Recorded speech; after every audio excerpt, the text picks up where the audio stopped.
Que a paz de Jesus, nosso divino mestre e amigo, abençoe a todos nós, que a nossa alma se coloque aqui humilde perante a vida, perante o Criador e perante nosso Mestre Senhor, a fim de que consigamos receber as bênçãos que fluem abundantes do alto aos nossos corações sedentos de paz, famintos de luz, para que assim nutridos e fortalecidos nós possamos seguir adiante na grande jornada que nos cabe a todos nós, como um dia coube também a Paulo, que nós possamos corajosamente, superando aí o nosso Damasco, se é que já o cruzamos, se é que já o encontramos de fato, avançar com coragem rumo ao encontro e à integração do nosso coração com o coração de Jesus.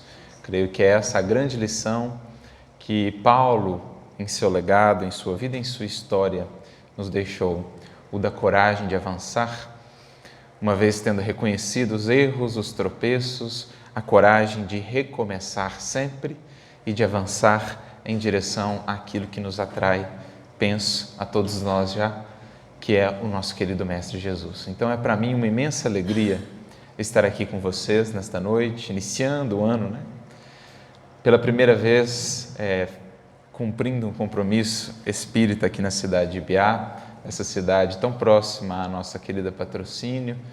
Então, para nós é uma imensa honra, aproveitando também os ecos do aniversário da casa aí ainda, e como nos foi proposto, refletindo sobre essa obra e sobre as duas personagens também que dão nome a essa obra e que dão nome também a esta casa, penso que não haveria maneira melhor de iniciarmos um ano inspirando-nos nesses exemplos. Eu me recordo, inclusive, de um amigo, companheiro espírita, que dizia sempre ser o livro Paulo Estevão a sua leitura anual. Sempre começava o ano lendo essa obra, relendo essa obra, para que pudesse se estimular, se inspirar a partir de todos os exemplos que ele encontraria, se inspirar para todo o ano de realizações, que sempre surge todo ano, todo o patrimônio de tempo que nos é concedido na Terra, surge repleto de oportunidades, de valores, de bênçãos, que nos cabe a cada um de nós aproveitar dentro do máximo de nossos esforços, aproveitar o talento celeste do tempo que nos é conferido, para dele auferirmos a maior riqueza que um espírito pode adquirir, que é a da conquista de si mesmo, a do aperfeiçoamento de si mesmo. Então esse amigo dizia que Paulo Estevão era sempre essa sua leitura de início e de estímulo para um bom ano, para o aproveitamento legítimo do ano, segundo os mais legítimos padrões do cristianismo, segundo o cristianismo mais verdadeiro. Então que assim possa ser para nós também, que nós, lembrando desse livro, aos que já o leram, possam talvez se sentir inspirados a lê-lo novamente, a retornar a essa experiência, a essa fonte. Aos que ainda não leram e apenas ouviram falar, certamente creio, já ouviram falar muito bem a respeito da obra, que possam se sentir ainda mais convidados a fazer essa jornada e a viver essa experiência. E aos que nunca ouviram falar, creio que no nosso movimento espírita é difícil, alguém que nunca ouviu falar de Paulo Estevão, que se sintam pela primeira vez convidados, portanto, a conhecer essa obra. Tenho certeza que será uma experiência muito marcante ao coração de cada um de vocês. Mas, como nos foi proposto, o tema é então refletirmos em torno dessa obra e, naturalmente, das vidas que nela estão inseridas, das vidas sobre as quais ela fala. E logo de cara já pensei nesse desafio, como abordar uma obra assim tão grandiosa dentro dos estreitos limites de tempo que temos. Ainda que tivéssemos aqui a noite inteira para falar sobre Paulo Estevão, seria ainda um tempo muito, muito restrito diante da magnitude do que essa obra pode nos trazer. Mesmo quando reiteradas vezes já a visitamos, quando já tivemos com ela esse contato já por anos, por várias oportunidades, ainda assim sempre nos surpreendemos quando a ela retornamos e percebemos novas nuances, enxergamos novos detalhes, sentimos novas emoções, novas experiências, enfim. Essa é a grandiosidade de um livro, todo ele de um modo geral, né? Especialmente livros edificantes, livros superiores ou inspirados no conhecimento superior, na revelação superior, como é o caso de Paulo Estevão. É sempre, digamos assim, um manancial que não se esgota, porque ali estão inseridas lições ao espírito imortal e que por isso mesmo atemporais e que por isso mesmo lições que podem sempre ser ressignificadas na medida em que o espírito que lê a mensagem, que lê o texto, também passa pelo seu processo de amadurecimento e de evolução. Ou seja, na medida em que se trocam as lentes do espírito que lê, mudam-se também as perspectivas do texto. O texto se mostra diferente àquele que lê. Isso vale para todo livro, para toda obra de um modo geral, para toda obra artística de um modo geral, mas especialmente quando estamos a tratar de livros que efetivamente edificam, que efetivamente elevam, inspiram, que trazem elementos do alto. Essas obras ganham um caráter de eternidade, um sabor assim de durabilidade, de permanência, que escapa à nossa estreiteza e à nossa limitação. Então, quando nos foi proposto o tema, logo já nos defrontamos com esse primeiro desafio, né? Qual o caminho a escolher, qual o caminho a adotar, para a gente trazer uma reflexão que pudesse ser interessante para os que aqui estamos, que pudesse ser instigante, porque o nosso papel primordial aqui é o de instigar e de estimular cada um a fazer a sua experiência individual com a obra, que será particular, que será feita lá no silêncio da reflexão, na intimidade do coração, e que eu não poderia acessar, não poderia transmitir a nenhum de vocês. Mas, enfim, qual a abordagem? Então, logo me veio à mente uma figura, né? Pensando num livro, na verdade, como um diamante. De fato, especialmente essa obra, se me apresenta como um diamante com as suas várias faces, as suas múltiplas facetas, e é sempre preciso fazer escolhas. Momentos da vida pedem para a gente fazer determinadas escolhas, as experiências, os momentos, as circunstâncias que estamos vivendo. Então, eu escolhi abordar uma dessas facetas, esperando que ela possa ser útil a todos que aqui estamos.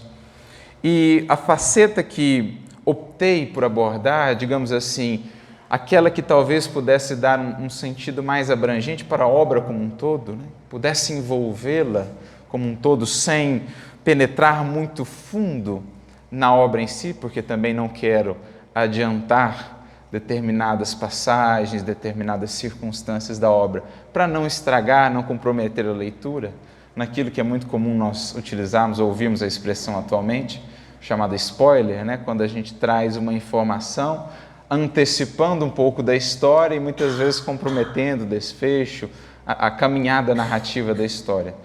Um pouco, é claro, a gente acaba tendo de revelar, se é que nos propomos a falar sobre a obra. Mas eu pensei, por que não falar um pouco da perspectiva daquele que nos trouxe a obra? E pensar um pouco qual o objetivo ou quais as justificativas, quais os intentos que o moviam quando se propôs a escrever essa obra. Então pensei em fazermos aqui uma abordagem sobre a obra Paulo Estevão a partir das lentes de Emmanuel, daquele que foi o médium do médium, porque em verdade foi esse o papel de Emmanuel na obra Paulo Estevão.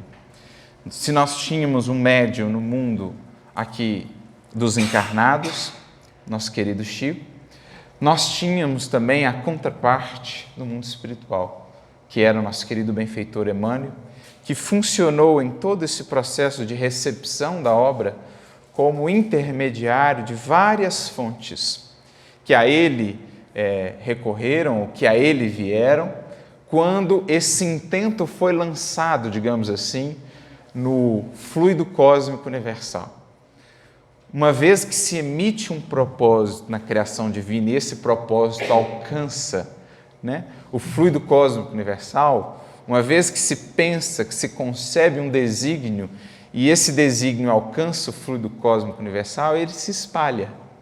E ele naturalmente vai alcançar as mentes que estão, de algum modo, relacionadas com aquele propósito, ou, nesse caso, com aquela história. E é ele mesmo, Emmanuel, quem vai revelar como isso se deu. Nós temos uma série de mensagens, algumas informações, né, que ele mesmo nos traz, que estão em algumas mensagens do Chico, que até algum tempo eram inéditas, mensagens que foram recebidas durante o culto do Evangelho no Lar, ali junto com a família Joviano, que era a família de Neio Lúcio, né?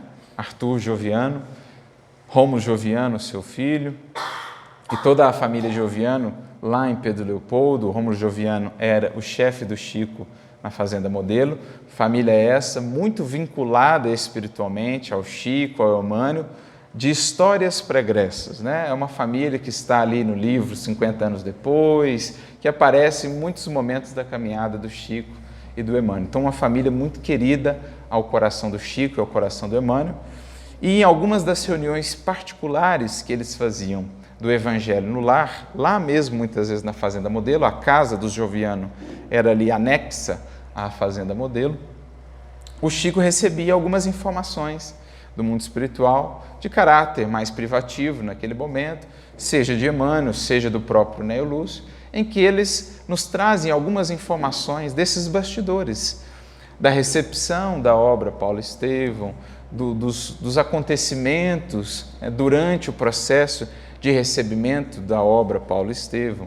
Há até, por exemplo, uma revelação de Neio Lúcio de um seminário, digamos assim, que ocorreu no mundo espiritual, nas regiões espirituais ali próximas a Pedro Leopoldo, um seminário acerca da vida do apóstolo Paulo, acerca da sua tarefa, da obra Paulo Estevão, na qual esteve presente o próprio apóstolo Paulo. Neio Lúcio chega a dizer que pude pela primeira vez vislumbrar, ainda que de longe, a figura grandiosa do apóstolo dos gentios. Mas esse vislumbre, ainda que de longe, já foi o suficiente para me dar a entender um pouquinho do que é a grandiosidade desse Espírito. Então são detalhes, informações que a gente vai colhendo. Emmanuel também nos traz informações, por exemplo, do número de indivíduos que, uma vez que ele iniciou esse propósito de escrever a obra, o número de indivíduos que buscaram para darem os seus relatos, os seus testemunhos da experiência que tiveram com o apóstolo Paulo. Pessoas que ele conheceu ao longo das suas jornadas, em Colossos, em Filipos, na região da Galácia, enfim, em Éfeso, nas várias cidades pelas quais ele passou, comerciantes, pessoas simples, homens, mulheres, com os quais ele conviveu, e que, sabendo então desse intento e da importância desse intento, da magnitude desse projeto espiritual, desejavam assim contribuir. Então nós temos alguns desses relatos do que foi esse nascimento da obra, né? A partir da perspectiva daquele também que foi o que se propôs a ser o intermediário no mundo espiritual, do intermediário aqui no mundo material, que é o nosso querido Chico. Então nós vamos adotar um pouco aqui a perspectiva de Emmanuel para tentar entender a obra como um todo, numa visão panorâmica. Qual a sua finalidade? A que ela se destinava, a que ela se propunha, o que ela queria gerar em nosso ser, o que ela se propunha trazer para o nosso coração. E isso, naturalmente, Emmanuel vai trazer para nós, como é de costume, no prefácio da obra. O prefácio da obra tem sempre essa finalidade de trazer elementos-chave para a gente fazer uma leitura da obra, naturalmente, segundo os propósitos do autor. Claro que toda obra ela é muito maior do que o autor em si. Como dizia Guimarães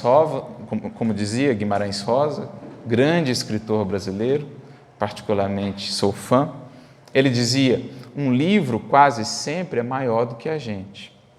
Eu diria que sempre um livro é maior do que aquele que o escreveu, porque quando ele se propõe a ser instrumento da criação, ele passa a captar e a sintonizar com ideias, com propostas que não são puramente dele apenas, né? Com sugestões, com inspirações que transcendem as suas próprias possibilidades. Diria que todo artista, de certo modo, a sua obra em si, muitas vezes, transcende em muito as suas próprias possibilidades, porque ela acaba sendo a conjunção de muitos fatores.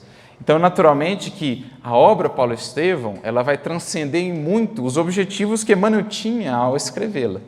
Mas o que ele se propôs quando se propôs a escrevê-la já nos traz alguns elementos-chave importantes para a gente fazer uma leitura interessante da obra, identificar alguns objetivos principais da obra, enfim, para a gente se nortear durante a leitura, reconhecendo sempre que um livro é uma jornada. Entrar em contato com o livro é entrar em contato com todo um feixe, né? com toda uma síntese ali, com toda uma conjunção de emoções, de experiências de vários indivíduos que estiveram envolvidos tanto na escrita como na própria história, quando se trata especialmente de uma história real ou baseada em eventos reais. Quando nós estamos buscando acessar um livro, nós estamos acessando as emoções e os pensamentos que vibravam no coração e na mente daquele que escrevia, daquele que compunha, no ato da concepção. Nós estamos acessando as emoções, os sentimentos, os pensamentos dos espíritos benfeitores que inspiravam, que orientavam, que tutelavam o trabalho daquele que compunha. Mais do que isso, nós estamos voltando no tempo, numa transposição mesmo, e estamos acessando, experienciando as emoções, os sentimentos, os pensamentos nos corações que viveram esses dramas, que viveram esses momentos.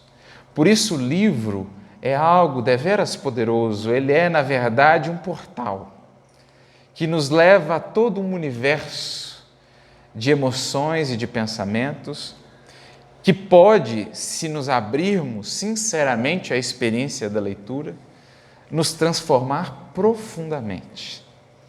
Se formos para a leitura de coração realmente disposto a crescer com essa experiência e a aprender, a nos inspirar com essas vidas, o que nós vamos colher em termos de luzes, de bênçãos e de estímulos é algo que nós não podemos conceber.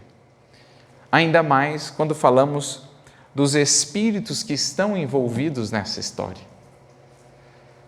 Porque nós não estamos falando de qualquer história. Nós estamos falando simplesmente da maior epopeia que a humanidade já viu. Nós estamos falando simplesmente do momento mais marcante e mais importante para a história da humanidade terrestre. Quando veio estar conosco o próprio representante do Criador na Terra. Quando, transfigurado ali, na figura daquele meigo, singelo Rabi da Galileia, esteve conosco o Espírito cuja grandeza remonta à noite dos tempos. Na definição de Emmanuel, um espírito de tal estirpe que os mundos onde evoluiu, os sistemas onde um dia transitou lá como simples humano, como nós outros, nas suas experiências, são hoje poeira estelar. Diz Emmanuel no livro A Caminho da Luz. Sequer existem mais fisicamente os sistemas planetários onde ele evoluiu. Para termos uma ideia, um vislumbre do ser que esteve ali caminhando com aqueles pescadores. Do ser que esteve ali num dos burgos mais obscuros, numa das províncias mais pequeninas do grandioso Império Romano, que juntou ali, que congregou pessoas simples, singelas, muitos deles iletrados, e com esse material e naquele contexto, sem qualquer apoio político, sem qualquer apoio financeiro, sem qualquer apoio de uma influência na terra, com esse material e com aquelas pessoas, conseguiu fermentar, conseguiu iniciar o maior processo de redenção e transformação de almas que a humanidade já viu, tem visto e seguirá vendo, a partir do Evangelho do Cristo. Então, nós não estamos falando de quaisquer personagens e de uma história como outra qualquer. Então, ao acessar essas vidas que estão aqui listadas e nos conectarmos a este livro e a tudo que ele traz oculto, nós estamos entrando, na verdade, numa jornada, nós estamos entrando num processo profundo e intenso de transformação.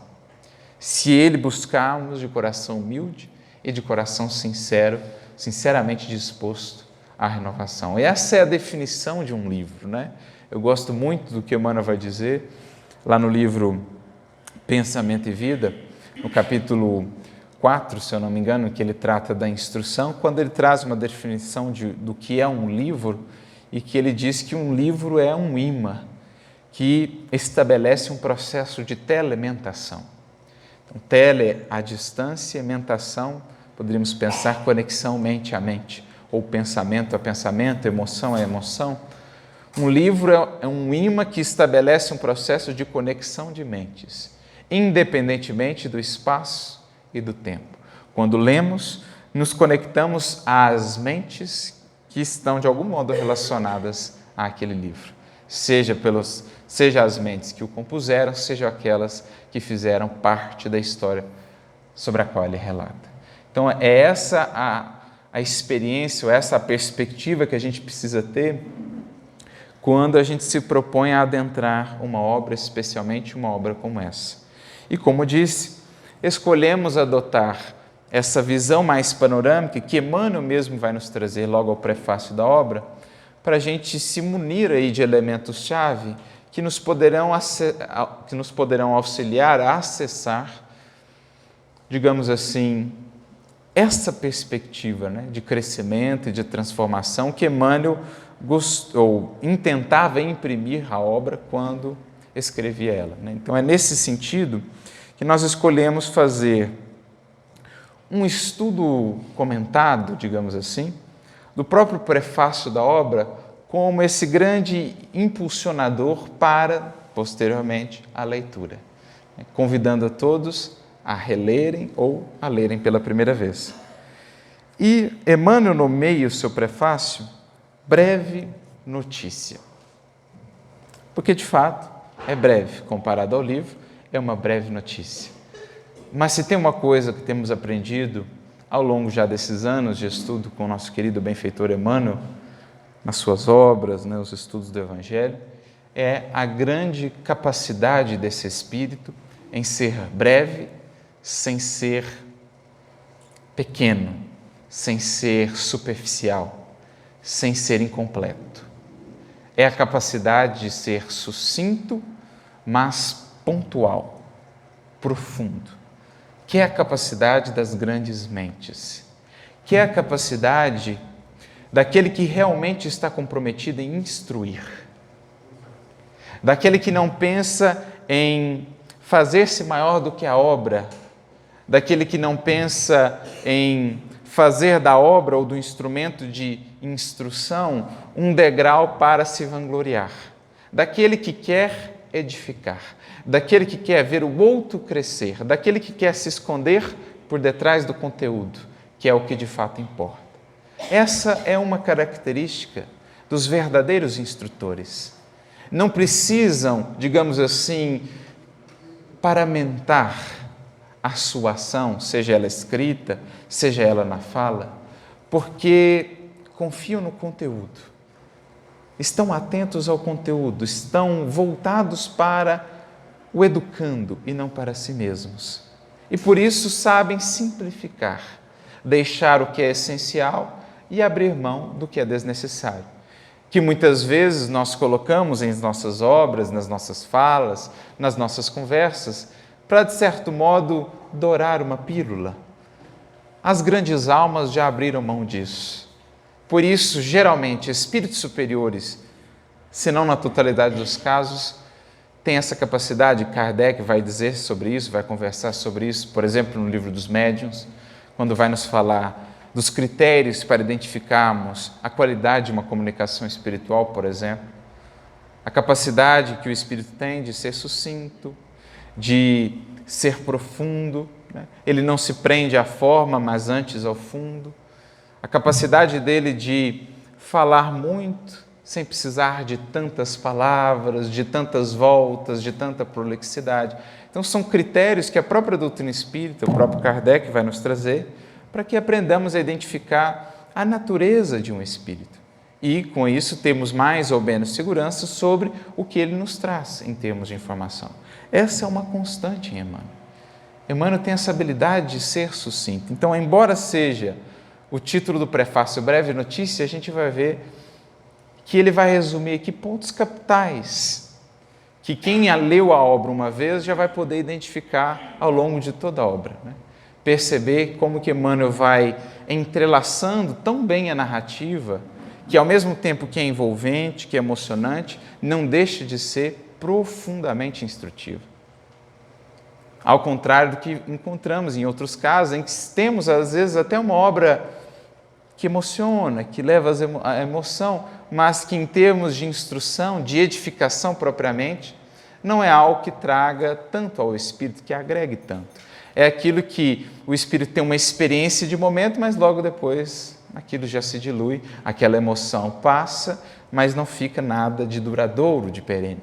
Ao contrário do que a gente vê em todos os romances de Emmanuel. Não é puramente uma experiência emotiva, não é algo que nos emociona por um tempo e depois passa. É algo que deixa marcas. É a diferença do romance que apenas, digamos assim, acalenta por um tempo e aquele que eleva, que instrui, né? Que educa. E Emmanuel começa dizendo assim: não são poucos os trabalhos que correm o mundo relativamente à tarefa gloriosa do apóstolo dos gentios. Olha, creio que poucas personalidades na história da humanidade tiveram as suas obras e os seus textos tão comentados como o apóstolo Paulo. Porque a importância de Paulo, né, e da importância que ele teve para o cristianismo, é quase que uma importância fundadora para a civilização ocidental, que, como sabemos, tem esses pilares: a filosofia grega e o referencial judaico-cristão. Esses são os pilares fundadores, juntamente com o direito romano, da civilização ocidental como nós a temos ainda hoje. O direito que vem de Roma, a filosofia que vem da Grécia e o cristianismo, o judaísmo, todo o tronco judaico-cristão, são os pilares fundadores da civilização ocidental. Então, nós não estamos falando de uma personalidade qualquer. Para uns, para o bem, para outros, para o mal, é inegável que essa personalidade teve uma importância capital para os desdobramentos e para a construção da própria civilização ocidental. Alguns dirão que ele foi fundamental no sentido de auxiliar. Outros, e a gente vai ver, Emmanuel vai comentar, dirão que Paulo foi o grande responsável por deturpar a história do cristianismo, ou o cristianismo em si, mas mesmo estes não haverão de negar que a sua importância para a construção da civilização ocidental é gigantesca. Por quê? Porque foi este homem que conseguiu juntar essas três coisas. Foi este homem universal que transitava, ou que tinha, digamos assim, uma partezinha sua em cada um desses três grandes mundos de então. Foi esse homem que conseguiu fazer uma determinada junção desses elementos e estabelecer ali uma base, que foi a base modeladora do desenvolvimento da civilização ocidental. Ele, que era judeu de nascimento, da tribo de Benjamim, portanto hebreu, filho de hebreus, como ele diz nas suas cartas, com todo esse cabedal da primeira revelação, que é a base, digamos assim, espiritual de boa parte, né, de nós, os ocidentais, e mesmo de muitos os orientais, porque Abraão, que é o pai da primeira revelação, vai estar na base do cristianismo como do islamismo. Nós estamos falando aí de mais de 3 bilhões de indivíduos, algo em torno disso, entre 2 e 3 bilhões de indivíduos. Então nós estamos falando dessa primeira revelação que ele já trazia de berço, né, foi educado à luz daqueles conhecimentos e tudo mais. Então, a sua parte nesse mundo judaico-cristão, depois ele viria a acolher a mensagem da segunda revelação, do Cristo e tudo mais. Nós estamos falando de um homem que foi educado à luz da filosofia grega, que falava fluentemente o grego koiné, que era a língua universal do seu tempo, o que foi fundamental para o alcance da sua tarefa. Né? Todos os lugares em que ele pôde estar, a todos os povos que ele pôde comunicar, isso só foi possível graças a esse conhecimento que ele tinha do grego koiné, à época, que era a língua, o inglês de hoje, e foi educado à luz, portanto, também da filosofia grega, tinha essas bases da filosofia grega, e era cidadão romano. Cidadão romano, o título esse adquirido, muito provavelmente, segundo dizem os estudiosos, a partir de um processo de herança, né? Uma vez que o imperador romano havia conferido um certo número de títulos de cidadania romana aos habitantes da cidade de Tarso, por volta da década de 60 a.C., por conta de um auxílio que eles haviam prestado, os da população da cidade de Tarso, ao Império Romano, no combate a determinados piratas ali da região do Mediterrâneo. Então, muitos indivíduos haviam recebido o título de cidadania romana, título esse que era vitalício e era transmitido de geração em geração. Então, muito provavelmente, o avô ou o pai de Paulo haviam recebido esse título e ele o havia herdado. Título esse que não só o dava uma série de direitos ao longo de todo o Império Romano, o que foi imprescindível também para a sua tarefa, como, de certo modo, o conectava a esse mundo romano, né, ao conhecimento de Roma, do direito romano e etc, etc. Então, ele era um homem universal. E era aquele homem que conseguiu fazer a junção desses 3 pilares, conseguiu, como poucos, fazer essa conexão e estabelecer, assim, as bases da civilização ocidental. Então, ainda que para muitos, né, para alguns estudiosos, a sua contribuição tenha sido perniciosa, ainda assim haverão de reconhecer que foi grande.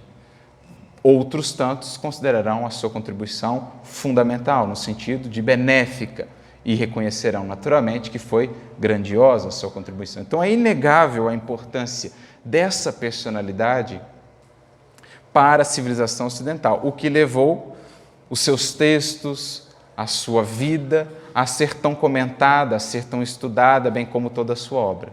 Então, poucas personalidades, penso, já tiveram tantos livros escritos a seu respeito como a respeito de sua obra. Rios, verdadeiros rios de tintas, já foram escritos e seguem sendo escritos sobre o apóstolo Paulo e o que ele escreveu.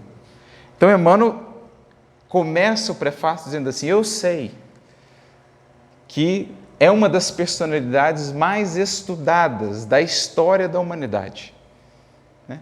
Por religiosos e não religiosos, que reconhecem, apesar de não serem religiosos, o papel que ele teve.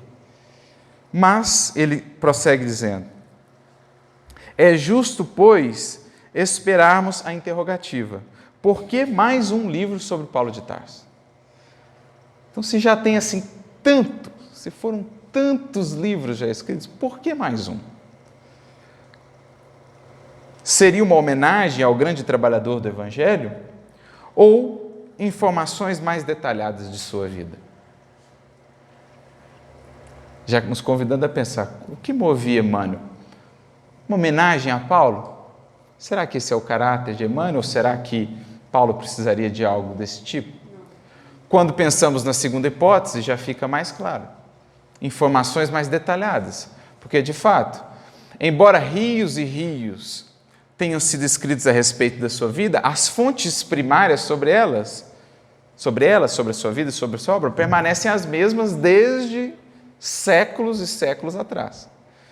Atos dos Apóstolos, as suas cartas e alguns poucos escritos, dos chamados pais da igreja, que falam isso, aquilo outro, essa ou aquela informação a respeito de Paulo, que foi passada, digamos assim, pela tradição, entre os primeiros cristãos. Mas em termos de fontes primárias, nós acessamos hoje o que se tinha há séculos atrás. Não há algo propriamente de novo em termos de fontes primárias sobre a vida do apóstolo Paulo. Agora, embora nós tenhamos assim uma fonte relativamente significativa acerca da sua vida, ainda assim é muito limitada nos detalhes. Então, talvez o mundo espiritual, nas bibliotecas, nos arquivos, e mais do que isso, no relato pessoal daqueles que viveram naquele tempo, tenha muito a contribuir no sentido de dirimir algumas dúvidas, algumas incompreensões que surgiram acerca de determinados detalhes, determinadas passagens da vida desse apóstolo. Detalhes esses que muitas vezes foram os que tornaram a sua vida assim tão controversa. Porque Paulo é aquele tipo de personalidade, ame-o ou deixe-o. Ao longo dos séculos, ele despertou em uns simpatia tremenda e despertou em tantos outros uma antipatia tremenda. Não me refiro propriamente a nós espíritas, que pelo fato de termos essa obra, já temos uma perspectiva um pouco diferente de Paulo. Me refiro àqueles que puderam ler Paulo a partir das suas cartas e a partir de Atos dos Apóstolos. Aí dependia muito de quem lia, das lentes que eram utilizadas. Por isso ele é aquele tipo de personalidade que para uns leva-se ao extremo da simpatia, do acolhimento. Para outros é aquela figura controversa, aquela figura tomada por ríspida, por vaidosa, por dura, enfim, é uma figura controversa. Mas Emmanuel, então, responde: quanto à primeira hipótese de prestar uma homenagem, somos dos primeiros a reconhecer que o convertido de Damasco não necessita das nossas mesquinhas homenagens. Ora, um espírito dessa estirpe já encontrou em si a maior de todas as glórias. Ele mesmo disse na sua carta: a glória cristã é o testemunho da consciência. Todas as outras são vãs glórias, que, quando juntamos, viram vanglórias. Toda vanglória humana é uma vã glória.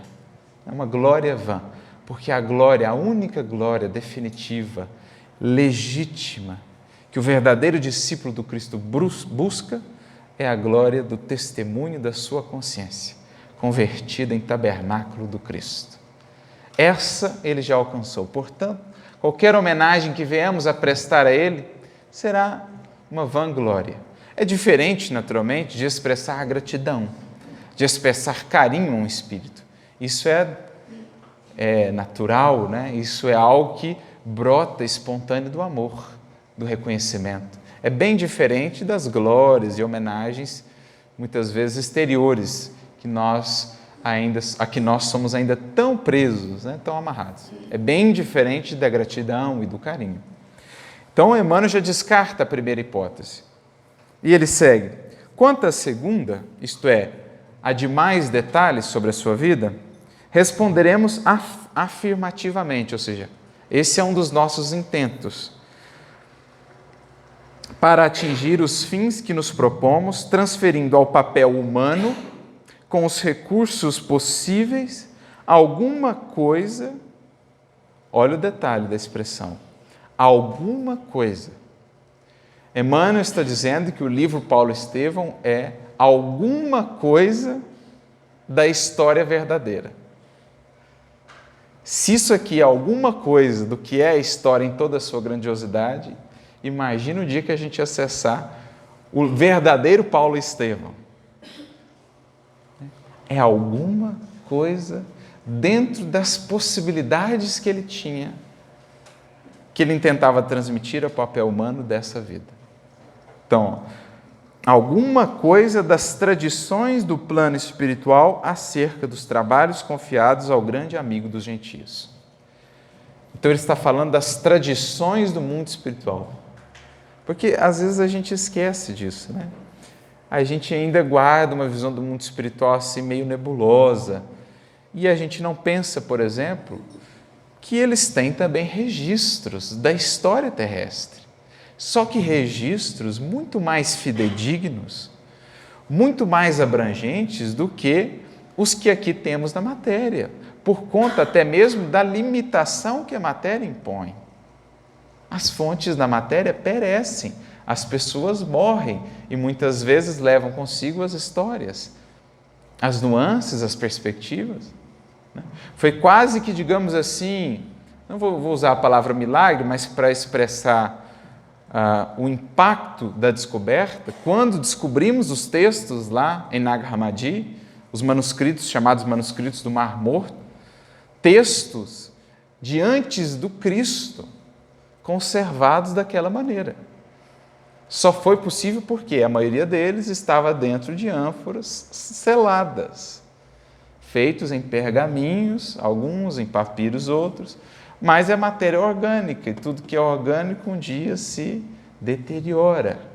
Estão lá os estudiosos com todo o cuidado possível para tentar conservar esses textos, que têm mais de 2000 anos. Agora, imagina quanto não se perdeu. Quantos textos? Então, a matéria, ela impõe limitações que não existem no mundo espiritual.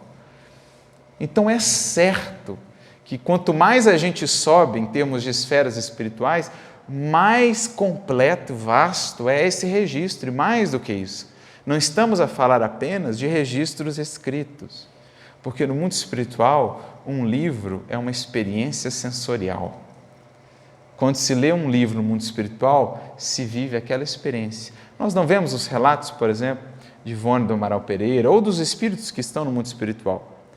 Por exemplo, Memórias de um Suicida, o caso lá de Camilo Castelo Branco, quando ele vai relembrar a vida dele à época do Cristo. A sensação que o espírito tem é a de que estivesse vivendo novamente aquela experiência. Então é possível recapitular a experiência. E mais, lá é possível conversar, né? No caso de Emmanuel, que teve acesso a isso, por conta da magnitude do projeto, com os próprios personagens vivos da história. E quem melhor do que eles para contar a história como de fato ela foi? Sem todos os acréscimos, as mudanças que o contar de um para o outro na Terra vai colocando, ou as perspectivas que esse ou aquele historiador acrescenta, porque ele olha a história com um certo viés, com um certo objetivo, enfim.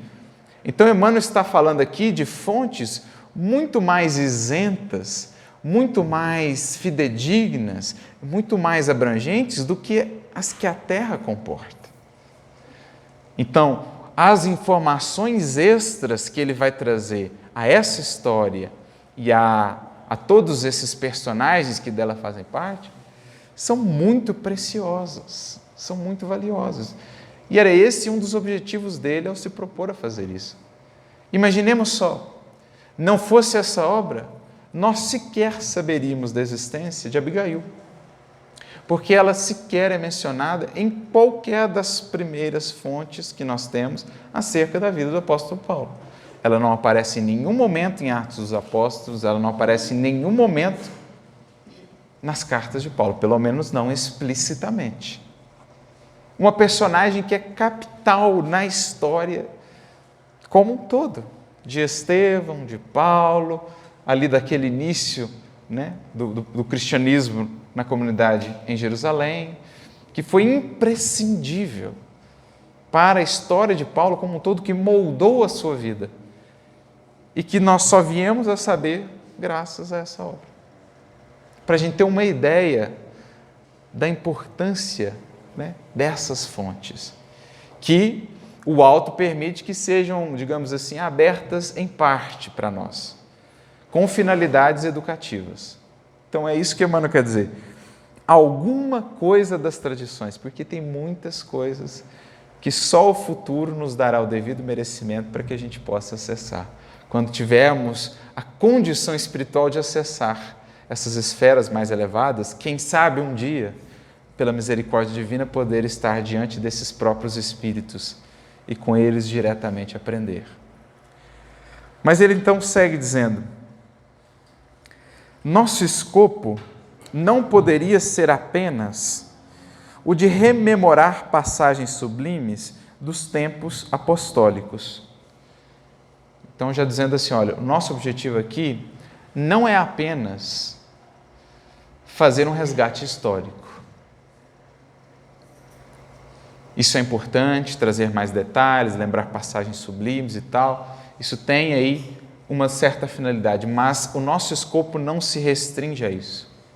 Porque isso apenas, sem o caráter educativo em si, ou sem a consciência do que isso deve gerar em nós, não atinge as finalidades maiores, que é a da educação das nossas almas. Então, o meu objetivo, diz Emmanuel, não é apenas um resgate histórico. Não é apenas contar a história. É, a partir da história, do resgate da história, acrescida de detalhes e informações, chegar ao meu objetivo, que é, antes de tudo, apresentar a figura do cooperador fiel, na sua legítima feição de homem transformado por Jesus Cristo e atento ao divino ministério. Então aqui Emmanuel já está dizendo qual que é o objetivo da sua obra.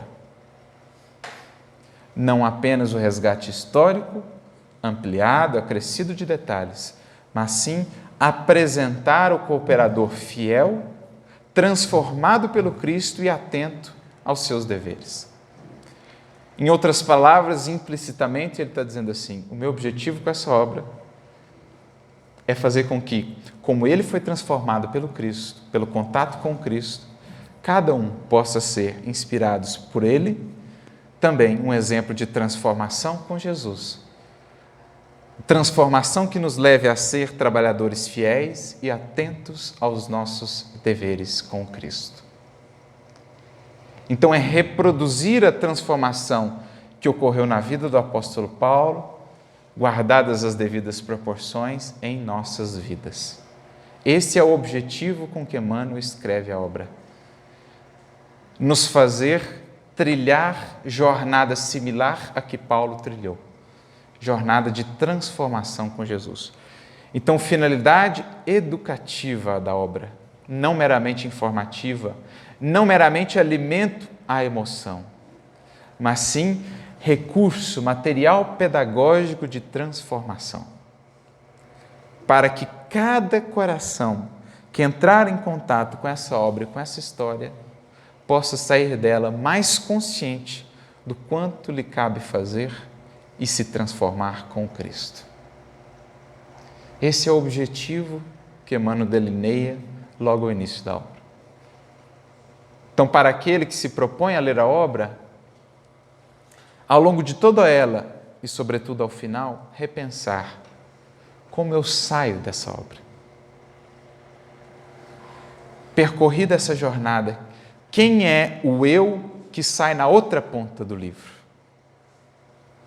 O que esse livro deixou em mim, mais do que eu tirei dele? O que esse livro fez em mim? Essa deveria ser a pergunta nossa diante de todo o texto. Percebendo o livro como esse ser vivo, né? Diria o grande padre Antônio Vieira, intitulado por Fernando Pessoa, o imperador da língua portuguesa, um homem de uma inspiração sublime para escrever sobre o Evangelho. Ele dizia mais ou menos isso, né? Que o livro é um cego que vê, um mudo que fala, um surdo que ouve e um morto que está vivo. Isso é um livro. É o conselheiro, é um amigo com quem a gente entra em contato. Fim dessa conversa com o livro. Quem é o novo modo, meu novo modo de ser? Quem sou eu? Então, essa é a finalidade, esse é o objetivo dele. Produzir trabalhadores mais atentos e mais fiéis ao Cristo. Esclarecemos ainda que não é nosso propósito levantar apenas uma biografia romanceada. O mundo está repleto dessas fichas educativas, com referência aos seus vultos mais notáveis. Nosso melhor e mais sincero desejo é recordar as lutas acerbas e os ásperos testemunhos de um coração extraordinário, que se levantou das lutas humanas para seguir os passos do Mestre num esforço incessante. Aqui ele já começa a mostrar-se Emmanuel como ele é.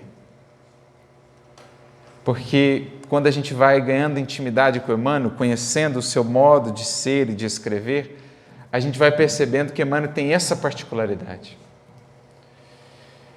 de sempre realçar o lado desafiador e de sempre nos convidar a abraçá-lo, a enxergar a vida por essa perspectiva, a não pensar tanto naquilo que nossa mente está viciada em procurar, facilidades, isenção de lutas e de problemas, a pensar antes na luta que nos visita, a agradecer a ela, para depois pensar, talvez, na paz, no repouso que daí nasce.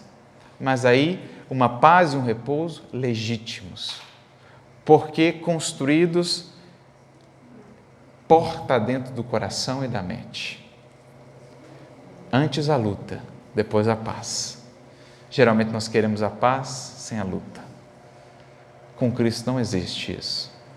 Jesus diz: vinde a mim, tomai sobre vós o meu jugo e aprendei de mim. E depois ele diz: e encontrareis descanso para as vossas almas.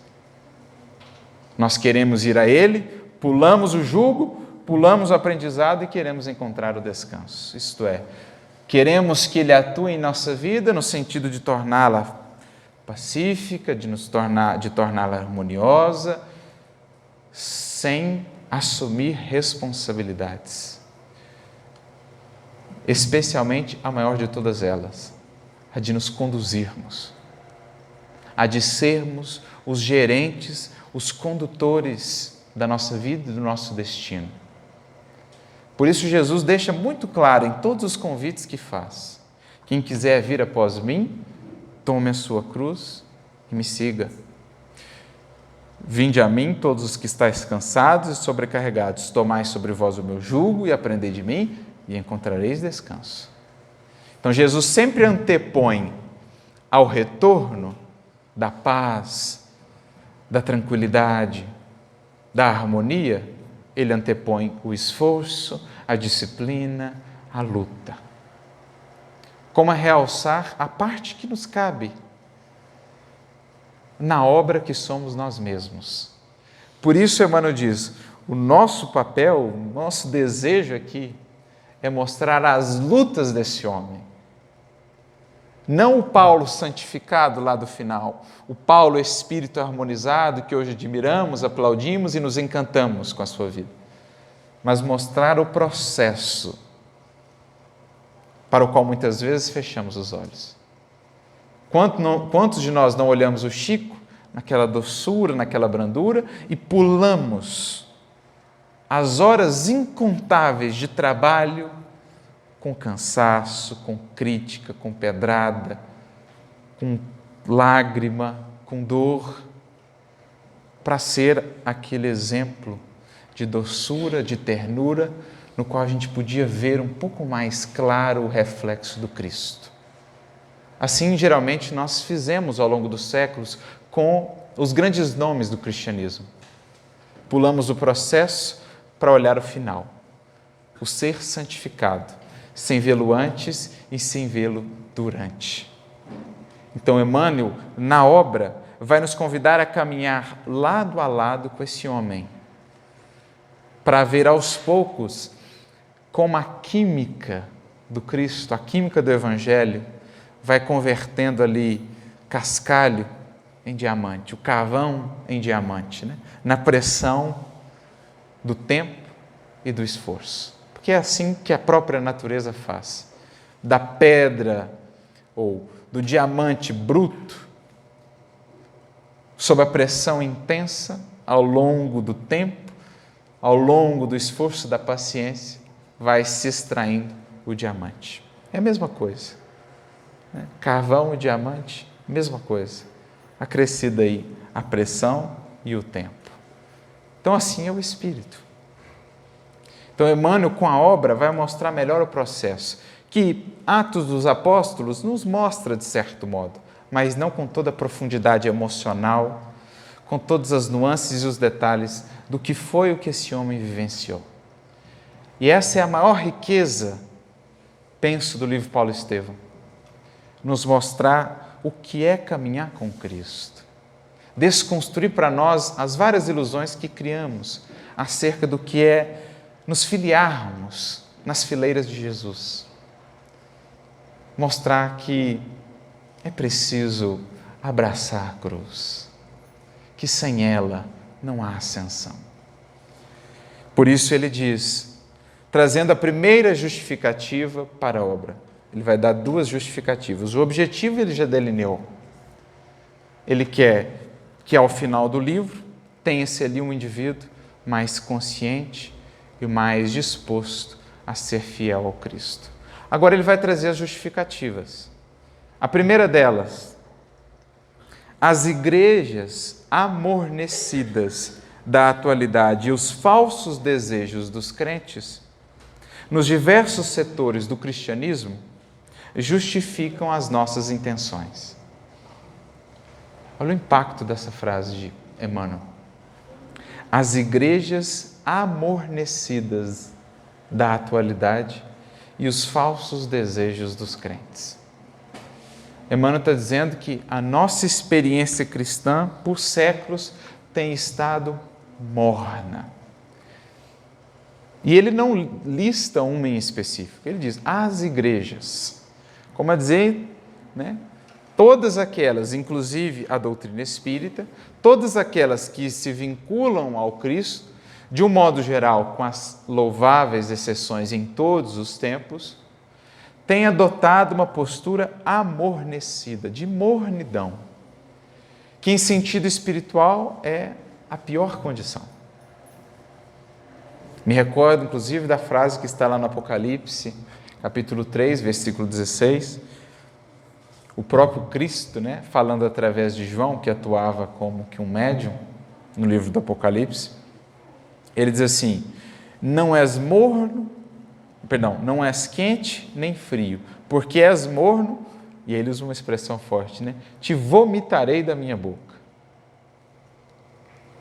É uma linguagem metafórica, naturalmente, simbólica, mas que no fundo quer nos dizer que o morno, muitas vezes é das piores condições para o espírito, porque é aquela condição onde a vontade, as forças, as potências da alma estão adormecidas.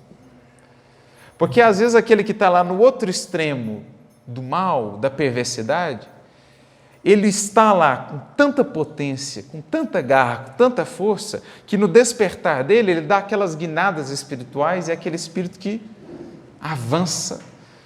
Poucas encarnações, ele já está um espírito que...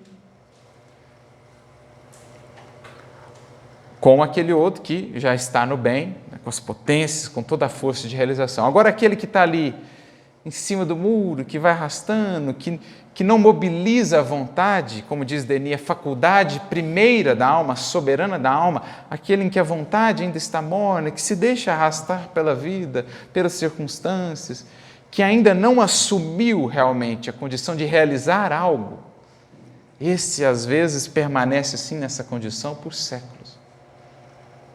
E essa muitas vezes tem sido a condição de nós outros. Espíritos, por exemplo, que ao tempo do Cristo eram grandes algozes, que hoje já avançaram tanto. E espíritos, muitos de nós, que ao tempo do Cristo não estavam nem na condição de tão algozes assim, nem na condição daqueles já voltados para o bem, que estavam ali no morno. E que muitos de nós ainda temos permanecido no morno, desde então. Um exemplo para ilustrarmos. Segundo informações de Zilda Gama, no livro Solar de Apolo, o espírito que hoje nós conhecemos como São Vicente de Paulo espírito protetor de Eurípides Barçanufo. Existem outras fontes que também vão trazer essa informação. Se eu não me engano, a médium Aura Celeste também vai trazer essa informação. Mas, enfim, o espírito que hoje conhecemos como São Vicente de Paulo, aquele que é conhecido como um apóstolo da caridade, um espírito extremamente amoroso, que iniciou uma das obras de caridade mais vastas no mundo inteiro. A ordem que fundou, a Ordem dos Vicentinos, é hoje uma das que estende ainda de maneira mais vasta essa sua teia de apoio, de amparo à velhice, à infância, enfim. Segundo a informação lá que nos traz Zilda Gama, o espírito que escreve a obra é Vitor Hugo, através de Zilda Gama, esse espírito teria sido, ao tempo do Cristo, aquele mesmo responsável pela matança chamada dos inocentes, a matança daquelas criancinhas que, como Herodes não sabia, qual das crianças seria o Cristo, ele ordena a matança de todas as crianças naquela idade, para tentar, digamos assim, garantir o seu cargo, porque temia que aquele Cristo pudesse roubar.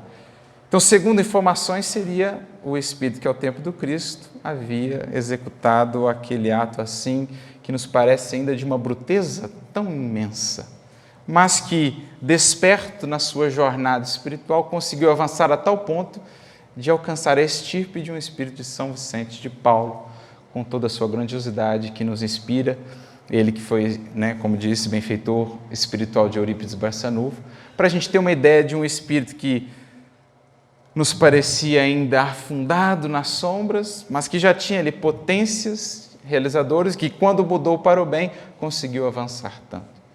Ao passo que outros espíritos, talvez muitos de nós, estávamos naquela condição daquela multidão que acompanhava o Cristo, que viu o Cristo, nem assim, nem lá, nem cá, e aqui estamos muitos de nós ainda hoje, talvez, naquela condição de não abraçarmos de fato o convite que Jesus nos fez. Então é isso que ele está dizendo, as igrejas amornecidas. A grande maioria de nós cristãos ainda conservamos essa relação com Cristo ou com o cristianismo puramente exterior. Frequento, mas não abraço. Entrei no cristianismo, mas o cristianismo ainda não em mim. Me vinculei ao espiritismo, entrei no espiritismo, mas o espiritismo ainda não em mim.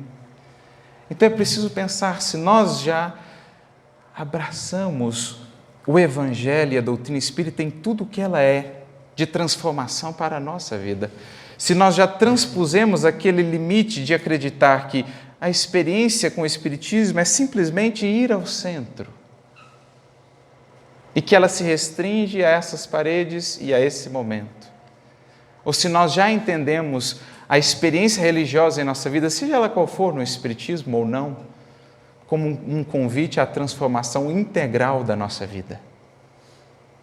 Não dá para ser cristão em parte ou por algumas horas do dia, ou se é por inteiro, ou se compromete a vida por inteiro, ou ainda estamos no amornecimento. Óbvio que não vamos esperar dar um passo maior do que as nossas possibilidades, galgar de um salto a posição que esses espíritos já alcançaram.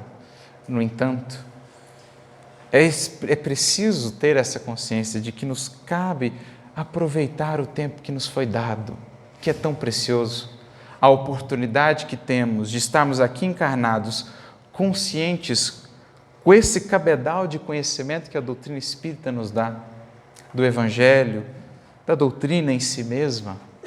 Será que nós conseguimos mensurar o quanto isso vale para um espírito?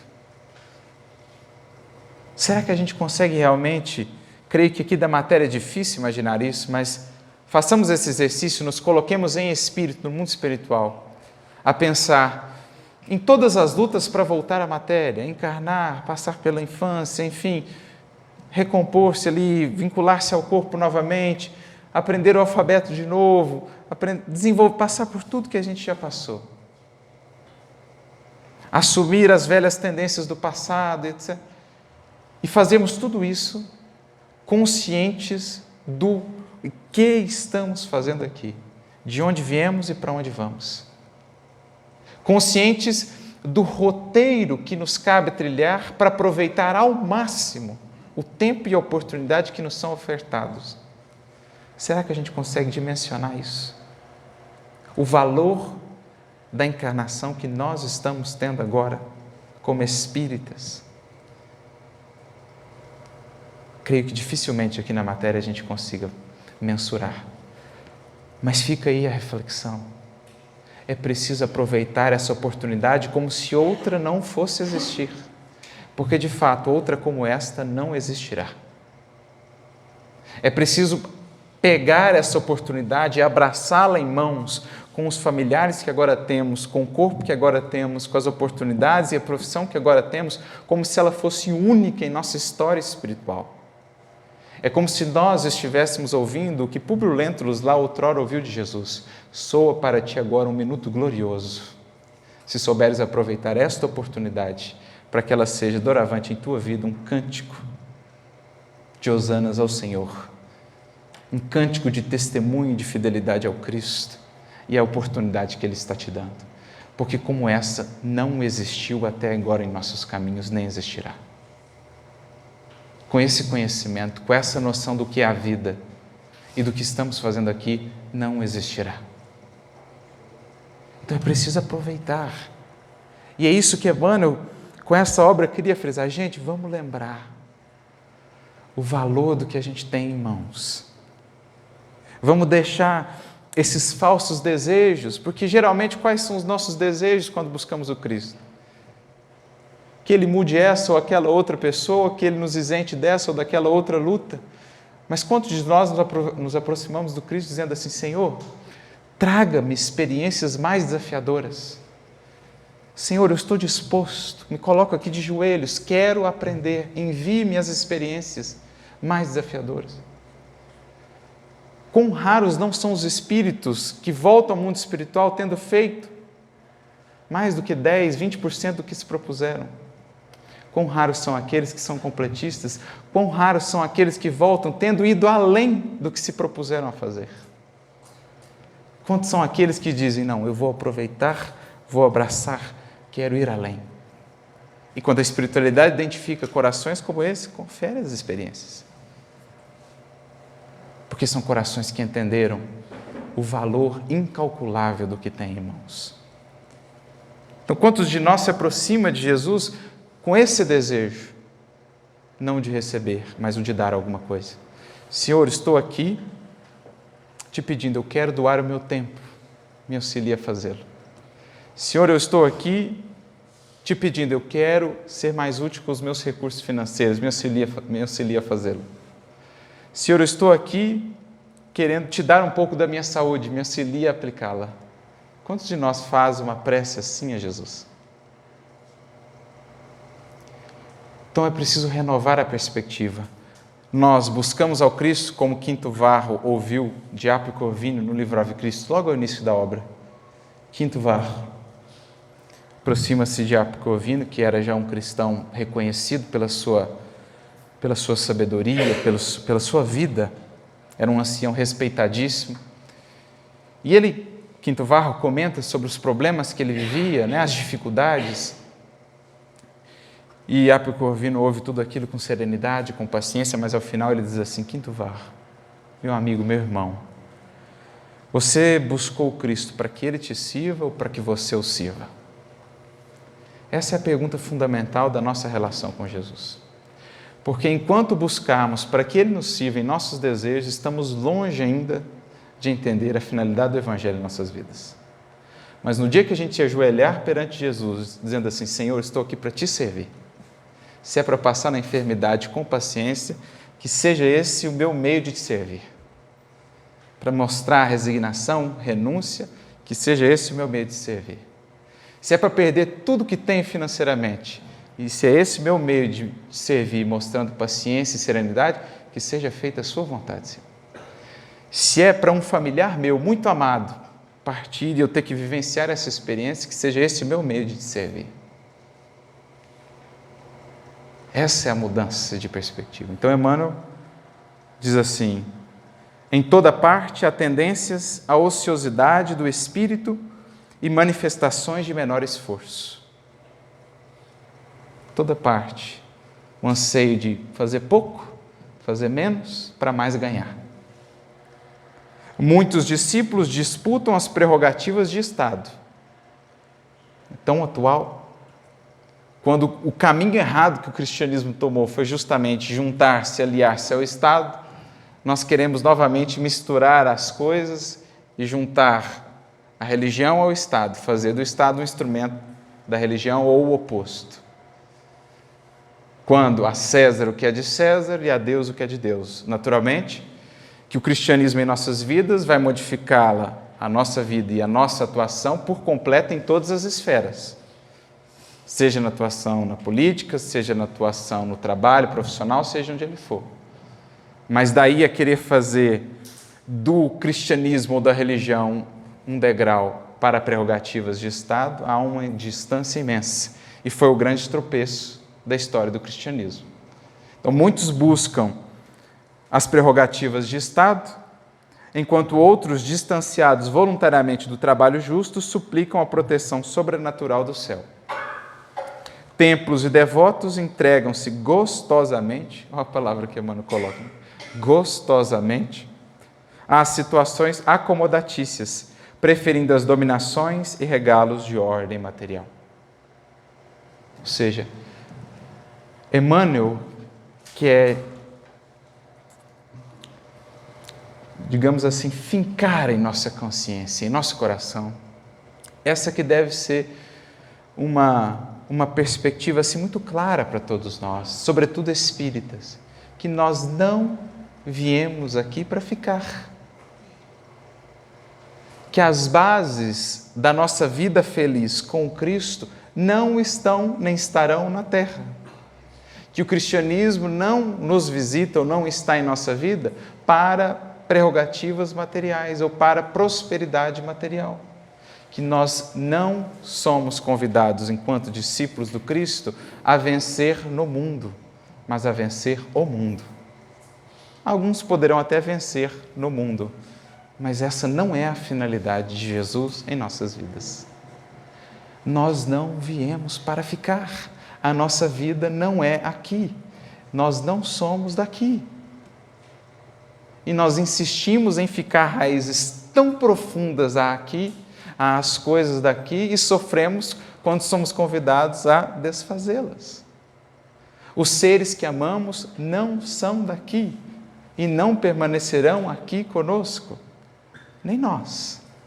Como o próprio Paulo dizia nas suas cartas, não somos cidadãos daqui, nem aqui temos morada permanente, estamos de passagem, porque a nossa cidadania é celeste. É essa cidadania a que buscamos. Dela buscamos nos tornar dignos e estamos aqui para fazer isso. Então, buscar prerrogativas e facilidades aqui com Cristo é atuar na contramão, é colocar a matéria acima do espírito, quando o espiritismo e o cristianismo é culto ao espírito,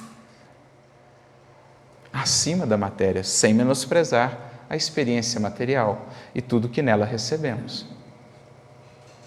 Mas são perspectivas de vida que não se coadunam, que não se harmonizam. Então essa é a primeira justificativa de Emmanuel. Ao lembrar essas vidas de tanta luta e de tanto esforço, ele quer mostrar a gente, olha, é preciso recuperar esse espírito ou aquela consciência que vibrava neles, da certeza de, diante de um circo, não temerem nem vacilarem, porque sabiam que dali não eram, que haveriam de passar, como o próprio Mestre passou, e seguir em busca da verdadeira vida. Observando esse panorama sentimental, é útil recordarmos a figura inesquecível do apóstolo generoso. Então, diante desse quadro sentimental, que, digamos assim, de um modo geral, se encontra no cristianismo, com as exceções, em todas as correntes de fé e em todos os tempos, mas diante desse quadro geral, diz Emmanuel, é imprescindível resgatar essa figura, que soube passar pela matéria sem a ela se prender com tanto valor, que soube tudo na matéria perder para conquistar em espírito, sem reclamar, sem se lamentar. Ele mesmo chega a dizer, né, com a sua linguagem que era muito particular em determinado momento, aquilo que outrora eu julgava que era para a minha vida, depois percebi era para a minha morte. E o inverso também, o que julgava ser para a morte, descobri que era para a vida. Aquilo que outrora reputava por tesouro ou por conquista, tenho hoje para mim por esterco. Olha a palavra que ele usa, esterco. O que outrora para mim era meta de vida, hoje é esterco. Esterco que é adubo para conquistar os verdadeiros frutos. Os títulos, a influência que ele tinha no Sinédrio, a fortuna do pai, etc., que outrora para ele era meta, depois virou esterco no solo da vida para ele nascer um novo indivíduo.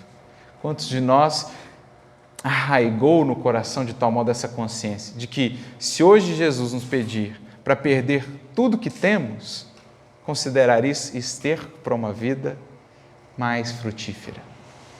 Se hoje Jesus nos convidar a perder a saúde do corpo, que bênção, Senhor! É esterco para a vida frutificar. Se hoje Jesus nos convidar a perder o cargo, a profissão, o recurso material, que bênção, Senhor! É esterco para a frutificação de uma nova vida. Essa consciência que vibrava naquele coração e que nos cabe paulatinamente desenvolver. Por isso ele segue. Muitos comentaram a vida de Paulo, mas quando não lhe atribuíram certos títulos de favor gratuitos do céu, apresentaram-no como um fanático de coração ressequido. Como eu falei, é uma figura controversa. Alguns viram nele um privilegiado, um favorecido, afinal de contas, foi visitado pessoalmente por Jesus, né? Recebeu ali favores gratuitos do céu. Outros viam nele um fanático ressequido. Porque, de fato, se o indivíduo vai para as cartas de Paulo assim com uma leitura superficial, em alguns momentos ele vai ter dificuldade de entender o que Paulo está dizendo e vai tomá-lo por um fanático. Para uns, ele foi um santo por predestinação, a quem Jesus apareceu numa operação mecânica da graça. Para outros, foi um espírito arbitrário, absorvente e ríspido, inclinado a combater os companheiros com vaidade quase cruel. Então é quase que paradoxal, né? Uma mesma personalidade despertar visões assim tão diferentes. Um santo, um modelo de virtude, para outros, um fanático, um ser ríspido, um ser quase que cruel. O que nos mostra também como que as lentes com que se lê, o que vai no coração e na emoção de cada um, o quanto isso impacta na perspectiva que se tem de uma outra pessoa, de uma história, de uma vida, de um livro. O quanto nós somos parte do livro que lemos, na medida em que nos projetamos nele, com os nossos pontos de vista, com as nossas perspectivas, da importância de nos fazermos assim vasos tão puros quanto nos seja possível para receber o que nos chega do alto da maneira mais isenta, menos contaminada possível. Da importância da mudança de emoções e de sentimentos, né? Do alargar dos horizontes da nossa mente e da nossa sabedoria, para que a gente consiga alcançar a grandiosidade de uma vida e de uma história, sem contaminá-la, sem prejudicá-la muito com a nossa estreiteza, com a nossa limitação. Não nos deteremos nessa posição extremista, ou seja, Emmanuel vai sair dos dois extremos.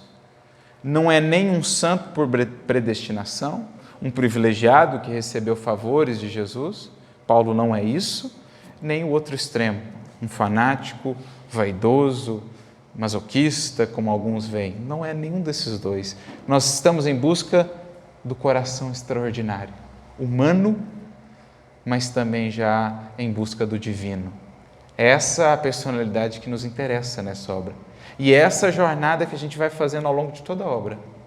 Acompanhando esse homem, é interessante isso, né?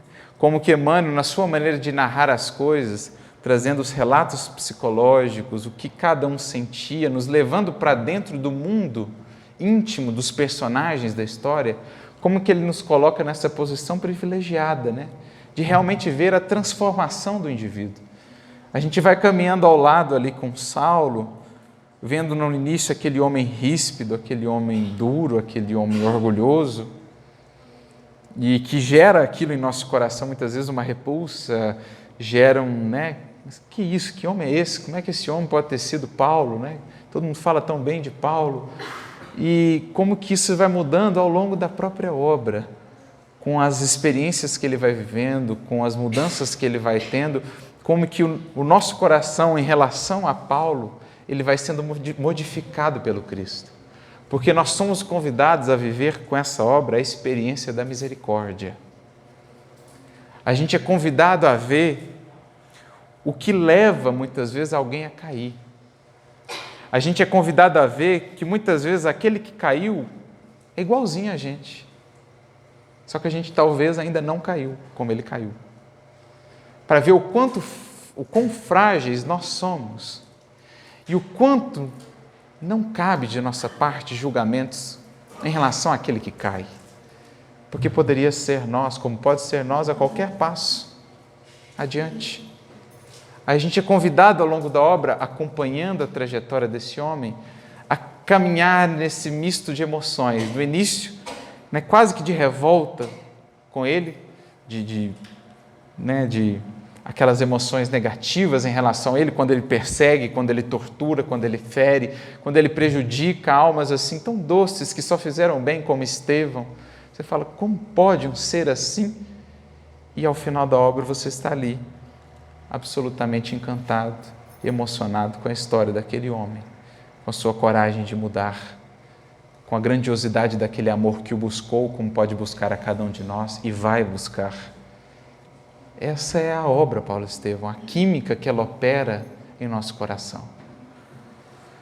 Queremos recordar que Paulo recebeu a dádiva santa da visão gloriosa do Mestre, às portas de Damasco. Mas não podemos esquecer a declaração de Jesus relativa ao sofrimento que o aguardava por amor ao seu nome. Então, Emmanuel coloca assim: nós queremos sim relembrar desse amor misericordioso que a todos nós vai buscar, desse bom pastor que a nenhuma ovelha abandona.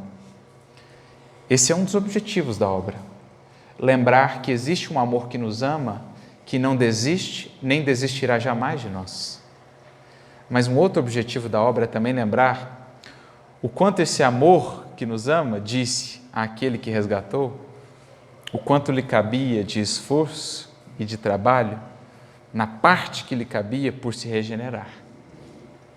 Então, lembrar sim da misericórdia, mas lembrar também da justiça. Lembrar sim de que sempre há a possibilidade de recomeçar, mas lembrar também de que esse recomeço depende de nós. Lembrar sim que há um amor que nunca desiste de nós, mas lembrar também que esse amor pouco ou nada pode fazer por nós se nós desistirmos de nós. Então essas duas coisas se balanceiam na obra, para que a gente não fique naquela expectativa de que também o Cristo tudo haverá de fazer por nós, eximindo-nos da parte que nos cabe. Certo é que o inolvidável tecelão trazia o seu ministério divino. Paulo tinha a sua tarefa. Quem duvida disso?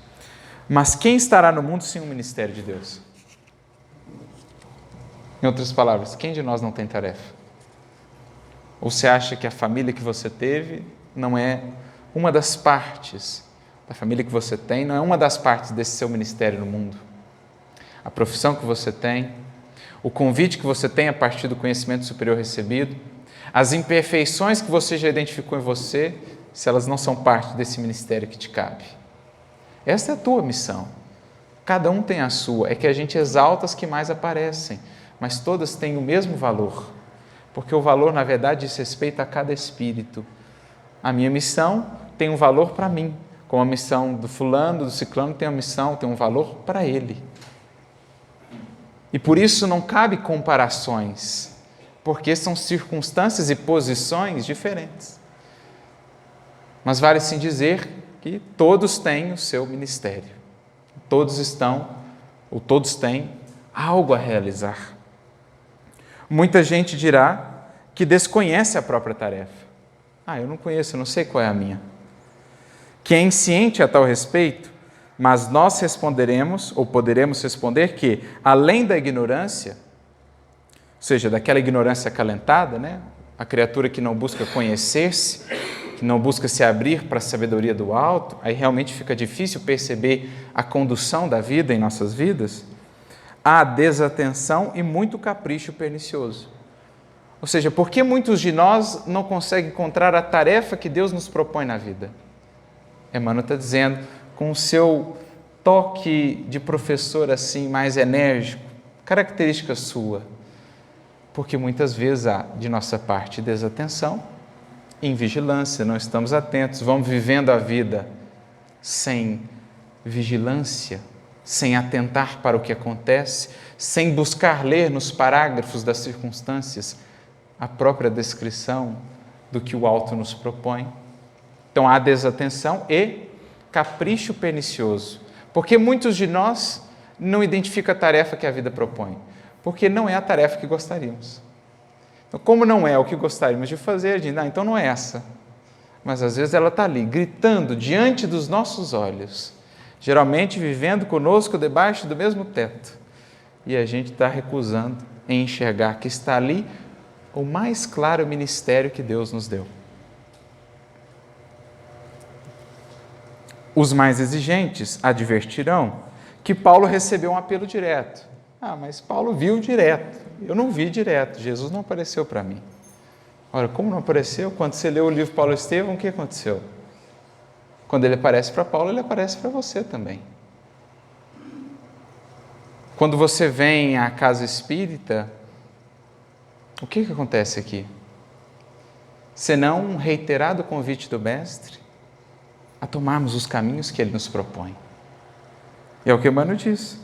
Os mais exigentes advertirão que Paulo recebeu um apelo direto, mas, na verdade, todos os homens menos rudes têm a sua convocação pessoal ao serviço do Cristo. Todos nós, a partir do momento em que entramos em contato, minimamente, com a mensagem do Mestre, já fomos convocados. A primeira das tarefas e a mais importante das obras, das contribuições que podemos dar a Jesus e a sua obra na terra, a da nossa transformação. Essa convocação já foi feita e dela ninguém tem dúvida. Precisa alguma outra, às vezes em outra. Um ou outro trabalho específico que somos convidados a fazer, mas a vida nos traz na forma das circunstâncias. Há aqueles que querem ver.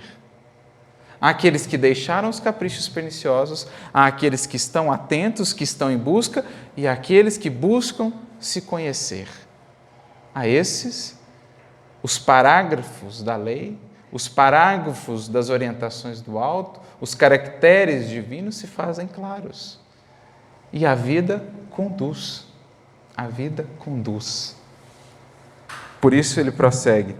As formas podem variar, mas a essência do apelo é sempre a mesma. O convite ao ministério chega, às vezes, de maneira sutil, inesperadamente. A maioria, porém, resiste ao chamado generoso do Senhor. Ora, Jesus não é um mestre de violências. E se a figura de Paulo avulta muito mais aos nossos olhos, é que ele ouviu, negou-se a si mesmo, arrependeu-se, tomou a cruz e seguiu Cristo até o fim das suas tarefas materiais. Entre perseguições, enfermidades, apodos, zombarias, desilusões, deserções, pedradas, açoites e encarceramentos, Paulo de Tarso foi um homem intrépido e sincero, caminhando entre as sombras do mundo ao encontro do Mestre, que se fizera ouvir nas encruzilhadas da sua vida. Foi muito mais do que um predestinado, foi um realizador que trabalhou diariamente para a luz. Então, reduzir a experiência ou a vida de Paulo a um favor do Cristo, a um privilegiado, é ainda um movimento que muitas vezes fazemos para nos mantermos na posição em que temos estado, justificando pela ausência de convites mais diretos a nossa mornidão. Mas qualquer um que sinceramente no coração e com humildade faça uma releitura da sua vida e das circunstâncias da vida, certamente verá claro, nítido, o convite, o chamado, que se não chegou assim ainda tão claro, certamente haverá de chegar. Mas o mais fundamental já visitou a nossa alma, que é o chamado à nossa transformação. O Mestre chama o Paulo da sua esfera de claridades imortais Paulo tateia na treva das experiências humanas e responde: Senhor, o que queres que eu faça? Entre ele e Jesus havia um abismo que o apóstolo soube transpor em decênios de luta redentora e constante. Demonstrá-lo para o exame de quanto nos compete em trabalho próprio a fim de ir ao encontro de Jesus é o nosso objetivo. Então essa obra, Paulo e Estevão, ela é a obra do encontro entre duas esferas, a esfera do Cristo e a esfera humana. Encontro esse que se opera todos os dias na terra. É a misericórdia do alto que chega aos nossos dramas humanos, nos convidando a subir, nos convidando a despertar, nos convidando a nos colocar nessa postura da alma que entendeu a finalidade da passagem pela vida.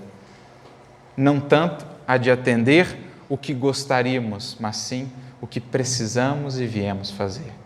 Essa é a postura da alma que diz: Senhor, não mais faça o que eu quero fazer, atenda-me nisso ou naquilo outro. Senhor, o que queres que eu faça? Essa alma que se colocou humilde, aberta, fértil perante a vida e a fecundação do alto. Quando assim se dá, esse encontro das duas esferas é sempre abundante, produz muitos frutos. Quando se encontra na esfera humana um coração fértil e aberto, no Senhor, que queres que eu faça, ou na forma de Ananias de dizer, eis-me aqui, Senhor, quando se encontra um coração assim, a fecundação que sempre vem do alto e nunca falta, sempre o resultado disso é uma vida repleta de frutos que transforma a sua como as vidas no seu entorno. Quantos exemplos não temos disso? O próprio Chico, uma alma que se colocou diante de Emmanuel. Eu quero ajudar, eu quero servir a espiritualidade superior. As 3 condições são precisas. Pois bem, eu estou disposto a atender as 3. Qual a primeira? Disciplina. A segunda, disciplina. A terceira, disciplina. É a alma que dizia assim, o que eu tenho que fazer? Estou aqui. Essa alma recebeu o influxo do alto. O resultado aí está. 400 livros que seguem transformando vidas de uma maneira que nós não podemos mensurar. Nós não sabemos o quanto cada minuto de psicografia que aquele homem gastou, que se configuraram ao longo de seus, 70 anos de mediunidade, horas e horas intermináveis, psicografando, datilografando, dialogando com os espíritos. Nós não sabemos o quanto cada minuto desse converteu sem luzes para quantas vidas? Quanto? Para a gente ter uma ideia do que é quando a esfera do Cristo encontra na esfera humana um coração fértil. Essa é a história de Paulo. Mas Emmanuel prossegue apresentando agora a segunda justificativa, para encaminharmos já para o encerramento. Outra finalidade desse esforço humilde, a obra Paulo Estevão, uma obra com essa magnitude, não só em termos de conteúdo espiritual, mas até mesmo de conteúdo artístico, literário, é um esforço humilde. É reconhecer que o apóstolo não poderia chegar a essa possibilidade em ação isolada no mundo. Ou seja, embora o livro chame Paulo e Estevão, não tem Paulo, não tem Estevão, sem Abigail, Jochebed, Gamaliel, Ananias, Barnabé e todas as outras histórias que a essa se conjugam. Portanto, é uma obra que vai falar de solidariedade ou de conexão. E no mundo de indiferença, quanta diferença isso não faz? Porque nós vivemos, até mesmo no seio do cristianismo, uma era de indiferença. Cada um vai no seu grupo, cada um faz a sua tarefa, não nos conhecemos, não temos contatos para além do centro, não temos vínculos ou laços para além do centro. E assim vamos tornando a nossa experiência espiritual mais uma da rotina diária, uma que nos mantém ali, embora juntos uns dos outros, absolutamente desconectados uns dos outros. Como tem sido a experiência muitas vezes em nossos próprios lares, sob um mesmo teto, mas tão distantes. Tão distantes. É uma era de multidões. A Terra nunca teve tantos indivíduos, mas é a era da solidão. É a era da conectividade. O mundo nunca esteve tão conectado, mas é a era do insulamento. É o paradoxo do nosso tempo. Quão importante uma obra como essa, então, não se faz? Porque essa obra vai falar dos maiores tesouros que um espírito pode ter, além das conquistas do seu próprio ser, amizades, corações com quem contar. Isso é o capital mais precioso da vida. Já dizia Jesus, granjeai amigos. Porque depois da nossa transformação, esse deveria ser o segundo maior objetivo da nossa vida. Caibar mesmo tem uma frase que diz assim: reconhece a grandeza de uma alma pelo número de corações que ela transforma para o bem. Então, numa era de insulamento, de indiferença, de egoísmo feroz, falar de conexão, falar da importância do outro para a minha vida, da imprescindibilidade do outro para a minha vida e o meu crescimento e a minha saúde, é essencial. Falar que sem amor, que só nasce da relação, não há saúde, não há paz, nem sequer felicidade. Esse é o segundo intento de Emmanuel com essa obra. Com o Cristo, esquece história de carreira solo, esquece história de autossuficiência. Claro, cada um é responsável por si, cada um tem o dever de conduzir-se. Mas daí a pensar que não precisa do outro, é diminuir a própria essência da criação. Porque quis o Criador que precisássemos uns dos outros. Tanto é que uma das leis por ele estabelecidas, uma das leis morais por Kardec trazida no Livro dos Espíritos é lei de sociedade. Questão 768. O homem, buscando viver em sociedade, assim o faz apenas obedecendo a um sentimento pessoal? Ou existe algo maior por detrás disso? E os Espíritos então respondem: é preciso progredir. Insulado, o homem não pode fazê-lo porque não tem todas as faculdades. Insulado, ele se embrutece e estiola. Talvez seja por isso o nível de dureza das relações no nosso tempo de hoje.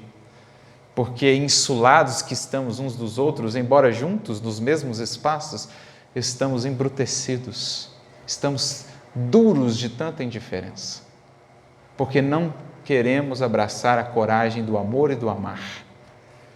Porque abraçar o amor, é preciso muita coragem para fazê-lo, é abraçar esse convite constante à mudança, a reconstruirmos-nos, a abrirmos mão dos velhos atavismos, dos velhos hábitos que nos têm predido por séculos. É um salto quase que no incerto, e isso não queremos fazer, por isso fugimos de amar. Temos relações de conveniência, mas o amor, a coragem de amar e a incerteza que isso traz, que é compensada pela certeza na fé, na confiança que o alto nos dá quando se ama, poucos querem viver essa experiência. Mas essa é a proposta. Por isso Emmanuel diz, sem Estevão não teríamos Paulo de Tarso. E poderíamos acrescentar, sem sombra de dúvidas, sem Abigail, sem Ananias, sem Barnabé, sem Lucas, sem Timóteo, sem Tito, sem Lídia, não teríamos Paulo de Tarso. Sem Gamaliel, não teríamos. Sem Pedro, porque essa é uma das coisas mais belas da obra. Embora tenha recebido esse título, e são de fato figuras que realçam, quando nós lemos a obra, é impossível passar por ela sem notar outras estrelas dessa constelação. Como passar por essa obra sem notar a doçura de um Barnabé, sem notar a grandiosidade de um Simão Pedro, sem notar a fortaleza de uma Abigail, sem notar a fidelidade de um Ananias, sem notar a dinâmica de um Lucas, a alegria de um Lucas, sem notar a jovialidade de um Timóteo. É uma constelação. E é isso bonito de Paulo e Estevão, né? Se o título fosse assim, para ser o título mais justo, teria que ser Paulo, Estevão, Abigail, Simão Pedro, etc. Para ser um título, mas as demandas da matéria nos impõem Paulo e Estevão. Mas por detrás dessas duas estrelas, uma legião. O grande mártir do cristianismo nascente alcançou influência muito mais vasta na experiência paulina do que nós poderíamos imaginar, tão só pelos textos conhecidos nos estudos terrestres, aquilo que eu falava ao início da limitação das fontes. Porque pelo que nós lemos em Paulo e Estevão, ou melhor, em Atos dos Apóstolos, a relação de Paulo e Estevão se restringe ali àquela questão do julgamento. Não dá para saber o quão grande foi a influência de Estevão na vida de Paulo ou na personalidade de Paulo. Pelo que nós lemos em Atos, nós temos um relance assim, né? Agora, quando a gente vê a obra e quando a gente vê o quanto as maiores transformações que ele foi vivendo depois, ele reputava todas elas ou depositava todas elas como que no altar da vida, dizendo assim, em gratidão a Estevão, a gente vai vendo o alcance que esse homem, essa figura teve na vida dele. Quando ele está prestes a ser apedrejado na cidade de Listra, quase chega a morrer, ele diz, agora chegou a minha hora, que eu possa dar aqui o mesmo testemunho que Estevão deu, que eu possa ser digno da grandiosidade daquele homem cuja vida me transformou. E ao longo de vários momentos a gente vai vendo ele sempre relembrando-se de Estevão. Quando vai para a casa do caminho, pede para ficar na cama dele. Para Pedro, poderia, se possível, ficar no mesmo lugar que ele ficou, né, para relembrar aquela figura. E em todo momento ele lembrando de Estevão. A vida de ambos está entrelaçada com misteriosa beleza.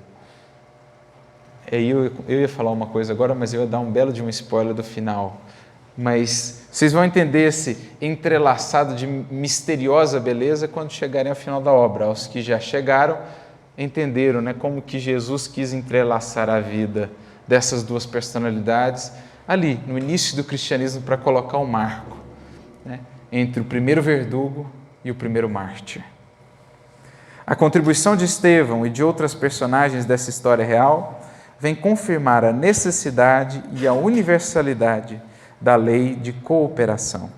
E para verificar a amplitude desse conceito, recordemos que Jesus, cuja misericórdia e poder abrangiam tudo, procurou a companhia de 12 auxiliares a fim de empreender a renovação do mundo. Aliás, sem a cooperação não poderia existir amor, e o amor é a força de Deus que equilibra o universo. Só há amor quando há coração mais coração, o coração mais corações. Quando não há isso, não há amor. Sem amor, não há equilíbrio, não há base, não há vida, não há eternidade. Eis a segunda finalidade de Emmanuel, justificativa para a obra. A primeira, resgatar para nós o verdadeiro espírito cristão. Renúncia, sacrifício, esforço, fidelidade, comprometimento. A segunda, relembrar a importância da cooperação, do amor, do darmos a mão, de entendermos que o outro é para nós o que é para a planta, o solo, o adubo, a água, o sol. Sem isso, nós, enquanto plantas, não florescemos. Sem o adubo que o outro é para mim, sem o sol que o outro é para mim, sem a água que o outro é para mim, não há elementos que me permitam crescer, florescer e frutificar. Por isso vivemos juntos, especialmente no núcleo redentor chamado lar. Sem o que o outro representa para mim, tampouco conseguirei equacionar as minhas equações e dúvidas internas. Porque o Criador assim quis fazer. Deu as respostas que buscamos, não a nós outros diretamente. Ele as entrega a nós através daqueles que conosco convivem. As pecinhas para montarmos o nosso quebra-cabeça não estão todas conosco, estão com aqueles que Ele colocou ao nosso lado. E sem recorrermos a eles, não chegaremos a fechar o quebra-cabeça. E é por isso que Emmanuel então conclui o seu prefácio: desde já, vejo críticos consultando textos e combinando versículos para trazerem à tona os erros do nosso tentame singelo. O que aconteceu sempre e continuará acontecendo. Aos bem-intencionados, agradecemos sinceramente, ou seja, aqueles que querem de fato contribuir, por conhecer a nossa expressão de criatura falível, declarando que este livro modesto foi grafado por um espírito para os que vivam em espírito. Então não é destinado a corpos, não é destinado ao Arthur, não é destinado à Flávia, é destinado ao espírito que agora se chama Arthur, ao espírito que agora se chama Flávia, é destinado ao ser em jornada. Aos que leem a obra assim, certamente haverão de identificar muita coisa com que crescer e aprender. E pouca coisa, ou nada, né, para se realçar ali como imperfeição.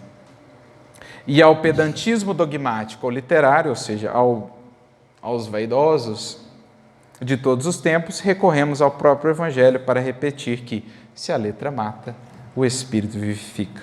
Oferecendo, pois, este humilde trabalho aos nossos irmãos da terra, formulamos votos para que o exemplo do grande convertido se faça mais claro em nossos corações, a fim de que cada discípulo possa entender quanto lhe compete trabalhar e sofrer por amor a Jesus Cristo. Que assim possa ser para cada um de nós, que possamos, a partir dessa obra, entender o quanto nos cabe trabalhar e sofrer por amor a Jesus Cristo. Muita luz e muita paz a todos.